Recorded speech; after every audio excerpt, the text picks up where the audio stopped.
حضرت سعد رضی اللہ تعالیٰ عنہ بیان کرتے ہیں، نبی صلی اللہ علیہ وسلم سے دریافت کیا گیا کہ ان لوگوں پر سب سے زیادہ مصائب آتے ہیں؟ آپ نے فرمایا، انبیاء علیہم السلام، پھر جو ان کے بعد افضل ہیں، پھر جو ان کے بعد افضل ہیں۔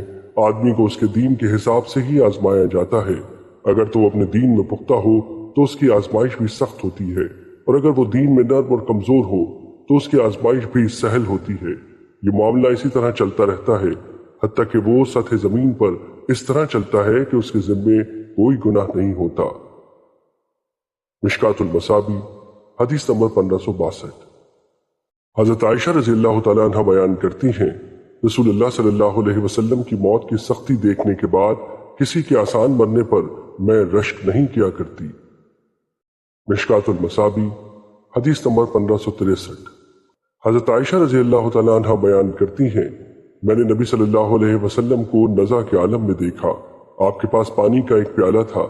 آپ اپنا ہاتھ پیالے میں ڈالتے، پھر اپنے چہرے پر ہاتھ پھیرتے اور فرماتے، اے اللہ، موت کی ناگواریوں اور موت کی بے ہوشیوں پر میری مدد فرما۔ مشکات المصابیح، حدیث نمبر 1564۔